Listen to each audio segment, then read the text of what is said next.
Coucou beauté de l'univers, bienvenue dans le podcast Tu mérites un amour. Je suis Sarah, love coach pour les femmes qui veulent arrêter d'enchaîner les relations foireuses et se créer la vie amoureuse de leurs rêves.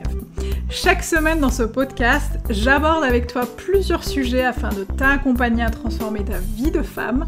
Je partagerai avec toi mes conseils et astuces ainsi que mon expérience de coach afin que tu puisses toi aussi devenir la femme que tu as toujours voulu être. Alors installe-toi confortablement et c'est parti pour un nouvel épisode de Tu mérites un amour. Coucou beauté de l'univers, j'espère que tu vas bien, je suis ravie de te retrouver pour ce nouvel épisode du podcast Tu mérites un amour et aujourd'hui on va parler de la relation amoureuse, du couple et surtout comment maintenir la relation amoureuse, comment s'assurer qu'elle fonctionne bien, comment valider qu'on a toujours envie d'être dans cette relation, comment prendre la température, comment savoir qu'on est sur la bonne voie, bref, comment kiffer la relation amoureuse, même si on est avec l'autre depuis plusieurs mois, plusieurs années, sans se poser de questions en toute sérénité et en toute confiance. Alors, il y a plein de choses à dire là-dessus.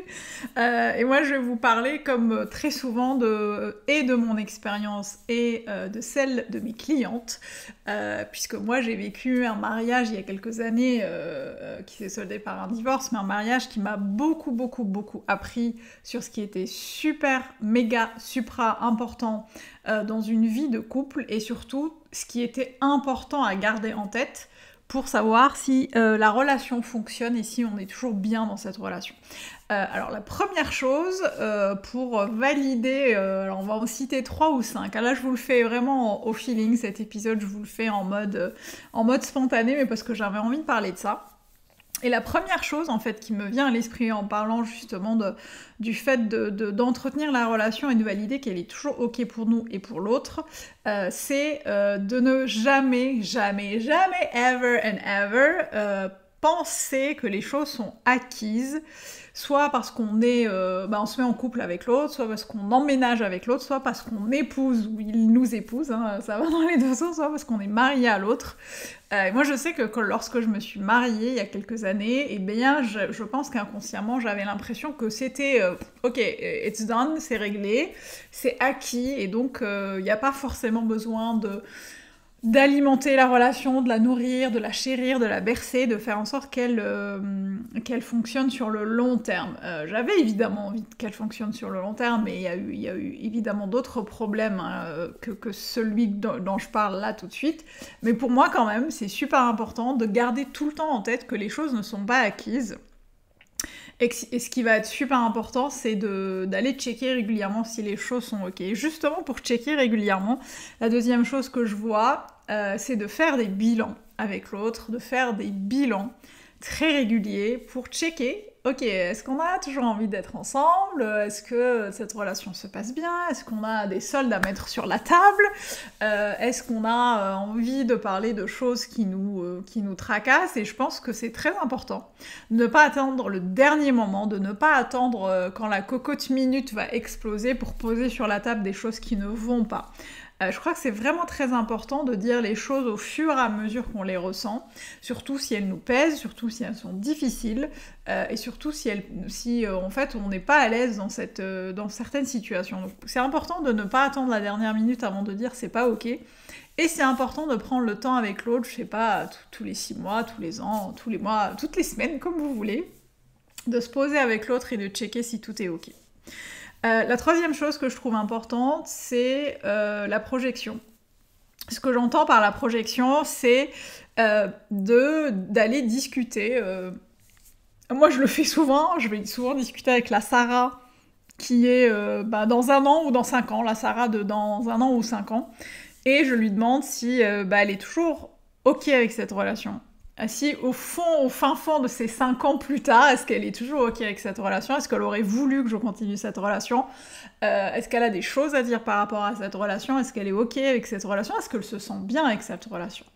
Et justement, la quatrième chose sur laquelle j'enchaîne, c'est d'aller tout le temps aussi checker comment on se sent dans la relation, quelles pensées on nourrit par rapport à la relation par rapport à l'autre, est-ce qu'on a envie de le changer, est-ce qu'on a envie de lui proposer d'autres choses, est-ce qu'on aimerait être avec quelqu'un d'autre finalement plutôt qu'avec cette personne, comment on évolue, nous, du coup, en dehors du couple, comment nous, on se sent, comment toi, tu te sens par rapport à cette relation. Est-ce que tu es aligné avec ce qui se passe, avec vos projets, avec vos valeurs, avec vos besoins? Est-ce que, je sais pas, il y a une disparité, justement, dans les valeurs ou dans les besoins? Est-ce qu'il y a un désalignement avec la personne que tu es? Et pour moi, c'est super, super important d'aller regarder ça et d'aller checker ça. La cinquième chose, et qui pour moi rejoint un peu la première, qui était de dire rien n'est vraiment toujours acquis, c'est de garder en tête qu'une relation amoureuse qui fonctionne, ce n'est pas une relation amoureuse qui est toujours parfaitement au top, comme dans les films, comme dans les séries, où les gens sont amoureux tout le temps, tous les jours. Attention, je ne dis pas que ça n'existe pas, et je pourrais même vous confirmer que ça existe, puisque je vis aujourd'hui une relation amoureuse qui est complètement épanouissante et dans laquelle je me sens complètement heureuse. Ce que je dis, c'est que la relation amoureuse et le couple en lui-même, ce sont En fait, on va avoir deux personnes qui vont interagir au quotidien avec leurs propres identités, leurs propres croyances, leurs propres filtres, leur propre éducation, leurs propres valeurs. Enfin, il y a plein de choses qui viennent justement s'entrechoquer en douceur, hein, évidemment, et se parler et se questionner. Et c'est super important de ne pas appeler au feu systématiquement quand il y a un désaccord ou quand il y a un conflit, parce que ça arrive, parce que c'est normal, parce que c'est humain de ne pas toujours être d'accord avec l'autre, mais ce n'est pas pour ça que c'est une relation qui fonctionne pas. Ce qui va être vraiment important du coup, c'est vraiment d'aller checker les 4 points que j'ai cités précédemment, pour venir valider un peu tout ce que je dis par rapport à ce dernier point et de se dire ok, peut-être qu'aujourd'hui c'est un peu compliqué, peut-être que depuis quelques jours c'est un peu compliqué, mais moi comment je me sens dans cette relation de manière générale?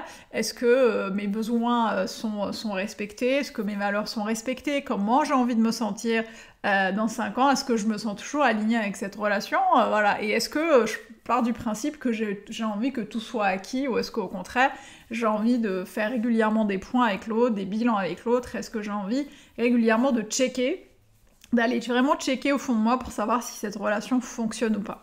Voilà, je voulais partager ça avec toi parce que c'est vrai que je fais beaucoup de podcasts sur le célibat, sur le fait de vivre son célibat de manière sereine, mais ça ne s'arrête pas là. C'est toujours important justement d'aller au-delà de ça et d'aller se questionner sur ok, une fois qu'on est en couple, une fois qu'on rencontre la personne qui nous intéresse, qui nous correspond, qu'est-ce que je fais et comment ça se passe.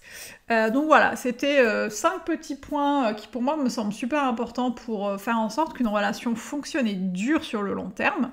Je vais te laisser avec ça, je vais te laisser méditer là-dessus. Si tu as des commentaires à me faire, comme d'hab, hein, tu sais où me trouver, soit via le podcast sur la plateforme sur laquelle tu écoutes le podcast, ou alors sur Instagram, Sarah Benzian Coach, et tu viens me dire de quoi il s'agit, tu viens me dire peut-être ajouter d'autres choses, d'autres tips à nous donner pour que la relation fonctionne. Voilà, beauté d'univers, je te laisse pour aujourd'hui. Merci d'avoir été jusqu'au bout. N'oublie pas, encore une fois, tu mérites tout un amour et moins que ça, tu ne prends pas. Et moi, je te retrouve la semaine prochaine. À plus tard, ciao.